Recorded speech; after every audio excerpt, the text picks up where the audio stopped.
ఇది మా చిన్నతనం నుండి 50 ఏళ్ళుగా చేస్తూనే ఉన్నాం. ఇంకా 50 years ప్రసాద్. ఈ పాడు నూలు అనేది ఎక్కడ తయారవదు, ఈ పొందూరులోను కేఎఫ్క సంఘంలోనే తయారవుద్ది. పొందూరు వల్లే ఈ పనులన్నీ అవుతాయి, మరి ఎక్కడ అవ్వు. కష్టం అంటే కష్టమే ఇది, కానీ మాలాగా ఉన్నారు ఇప్పుడు ఎంతోమంది ఇలా జంటలు ఉన్నాము, వధువరులు. ఇలాగే మా వరకే ఇదే, ఆ తర్వాత మరి ఉండదు.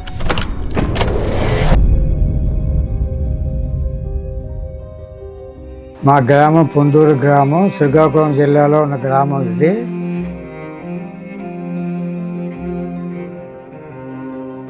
ఈ గ్రామంలో పూర్వం నుంచి, అంటే నేను పుట్టిన దగ్గర నుంచి ఈ వృత్తి అంటే పత్తి నూలు ఉడుక్కోవడం, ఆ నూలుతోనే బట్టలు నేయించి బతక జీవనోపాధి చేస్తుండేవారు.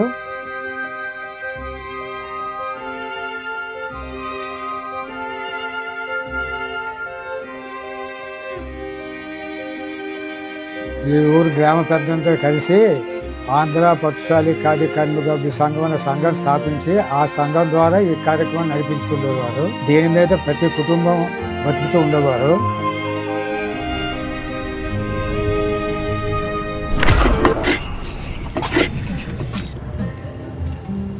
చేప ముళ్ళు ఎందుకంటే ఇలాగ వేస్తాము, పత్తి నీట్గా వస్తుంది కాబట్టి అది దారం కూడా 100 కౌంట్ వస్తుంది.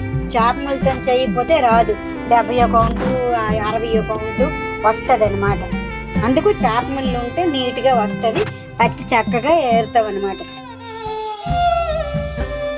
ఏరిన తర్వాత ఇప్పుడు పిక్క తీస్తుంది, పిక్క తీసిన పత్తి బ్యాల్ని చేసా. ఇప్పుడు పత్తి ఇలా చేశానా, అది చేసి ఆ పత్తి ఏకు చూడుతున్నాను అనమాట.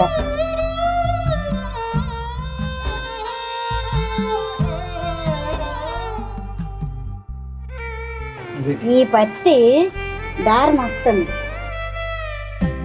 ఇందులో ఏకంటే ఇలా తీసి దారం తిని పెడితే తిప్పితే దారం వస్తుంది.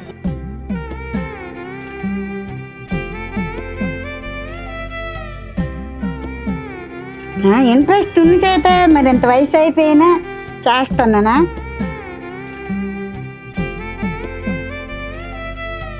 ఇది గోరు మీద కదా కష్టపడ్డాం దారం తీయడం. చిలక రేటు 170 రూపాయలు. ఈ పత్తి ఇలాగ అవుద్ది, చేతి మీదే చెయ్యాలి. అది 100 కౌంట్ 100 నెంబరు. ఆ 100 నెంబర్ బట్ట తయారు చేస్తే 32 పుంజంతో బట్ట తయారవుద్ది. ఆ బట్టకి ప్రపంచ ప్రఖ్యాత మంచి విలువ ఉంది. చేతితో తయారు చేసే బట్ట కాబట్టి వేసవకాలం చల్లగా ఉంటుంది, శీతాకాలం వెచ్చగా ఉంటుంది. దాని ప్రాముఖ్యత. దానివల్ల ఏమన్నా ఒంటికి స్కిన్ డిజీజ్ అనేది రావు. మిగతా బట్ట వల్ల కెమికల్స్ ఉంటాయి కాబట్టి దానివల్ల స్కిన్ డిజీజ్ అవకాశం ఉంది. ఈ ఖద్దరు బట్ట వేసుకున్నంత మాత్రం హాయిగా ఉంటుంది. ఆ రోజుల్లో మహాత్మా గాంధీ గారు ఈ యంగ్ ఇండియా పత్రికలో పొందూరు కోసం, పొందూరు చేస్తున్నటువంటి ఒడికే కార్మికులు చేసే నేత విధానాన్ని క్షుణ్ణంగా ఆయన చూసి దీని మీద ఒక యంగ్ ఇండియా పత్రికలో రాయడం జరిగింది. దాని తర్వాత భట్టాచార్య గారు, వారు తాలూకా మనవరాలు గారు పొందూరుని రావడం, పరిశీలించడం, తద్వారా ప్రముఖులు ప్రపంచవ్యాప్తంగా కూడా అనేక మంది ప్రముఖులు, రాజకీయ నాయకులు, ఎన్టీఆర్ గారు కానీ, ఏఎన్ఆర్ గారు కానీ, వీళ్ళు కూడా ఈ పంచెలు, ఏఎన్ఆర్ అంచు పంచెలు, ఎన్టీఆర్ అంచు పంచెలు, వాళ్ళు ఇచ్చినటువంటి డిజైను అలా సార్థకతగా ఈ రోజుకి కూడా, నేటికి వారు లేకపోయినప్పటికీ కూడా వాళ్ళ జ్ఞాపికగా ఈ రోజుకి కూడా అంచు పంచెలు అనేవి నేస్తున్నారు, అమ్మకం జరుగుతూ ఉంది. దాని పేరు కూడా సార్థకత అయిపోయింది. ఇప్పుడు ఒక బిరుదు ఇచ్చారండి, ఆ బిరుదే ఖాయం, కానీ దానివల్ల మాకేటి వచ్చేది పొందూరుకి బ్రాండ్ బిరుదు ఇచ్చారు, ట్యాగ్ అని ఇచ్చారని తప్ప.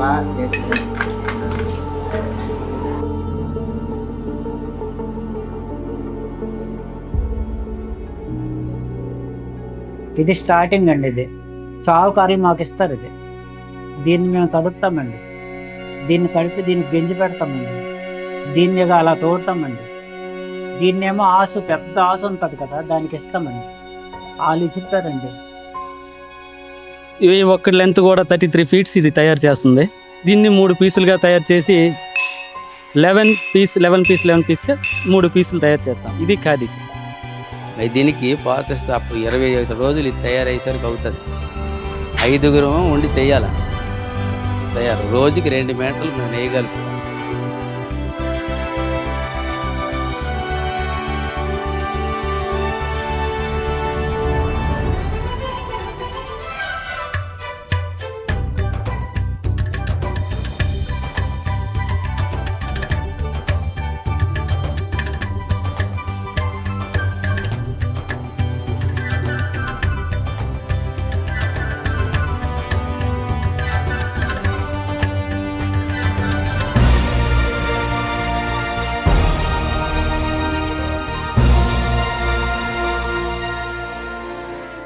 డబల్ అయిన తర్వాత దాన్ని అల్లు పడతామండి, దానికి ఇరుపు లేస్తామండి, లేదంటే బియ్యం అయినా చుడతాం. ఇదే పడుగు అంటారు నాయన, ఇదే బట్ట తయారవుతుంది.